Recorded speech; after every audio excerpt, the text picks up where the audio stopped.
আমার প্রিয় ত্রিপুরাবাসী, কিছু কিছু ডাক্তার নার্সেস আমার সঙ্গে সম্পর্ক করেছে যে আমরা তো বিএম হসপিটালে, জিবি হসপিটালে, বিভিন্ন হসপিটালে কাজ করছি রাত দিন, কিন্তু আমরা যেই বাড়িতে ভাড়া থাকছি সেই বাড়ি থেকে আমাদেরকে বেরিয়ে যাওয়ার জন্য বলছে।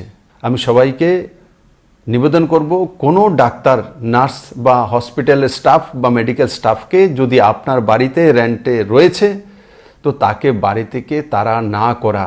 যদি সবাই সিদ্ধান্ত করি যে আমার বাড়িতে আমি ডাক্তার ভাড়াটিয়া রাখবো না, নার্সেসকে রাখবো না, হেলথের স্টাফ যারা রাত দিন সেবা করছে রাখবো না, তাহলে এই হসপিটালগুলোর মধ্যে চিকিৎসা কে করবে? কে ত্রিপুরাকে করোনা ভাইরাস থেকে যে 1000-এর কাছাকাছি পেশেন্টকে হোম কোয়ারেন্টাইন করা হয়েছে, আইসোলেশনে রাখা হয়েছে হসপিটালে, যাদের ব্লাড টেস্ট করা হচ্ছে, এই যে ফ্লাইটে মণিপুরের পজিটিভ কেসটার সঙ্গে এসছে, তার আশপাশে 11 জনকে চিহ্নিত করে টেস্টিং করা, তারপর আজকে ফাইনাল টেস্টিং এসছে যে সবগুলো নেগেটিভ।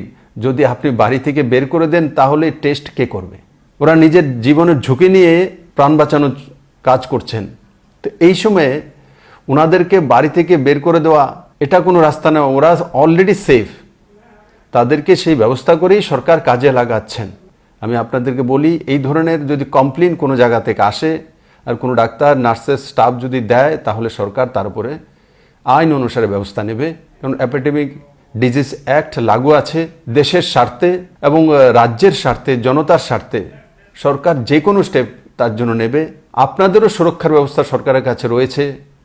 আপনাদের কি অসুবিধা হয় সেটাও আপনারা, আমাদের হেল্পলাইনগুলো রয়েছে, প্রত্যেক ডিস্ট্রিক্টে রয়েছে, সেই হেল্পলাইনগুলোতে আগে কথা বলুন। জনতার স্বার্থে, রাজ্যের স্বার্থে সবাইকে মিলেমিশে কাজ করতে হবে। আর সঙ্গে সঙ্গে আপনিও সাবধানে থাকুন, অন্যকেও সাবধানে রাখুন এবং রাজ্য এবং কেন্দ্র সরকার যে দিশানির্দেশগুলো লাগু করেছে সেগুলো স্ট্রিক্টলি পালন করুন, অন্যকেও পালন করাতে সাহায্য করুন। সবাইকে অনেক অনেক ধন্যবাদ।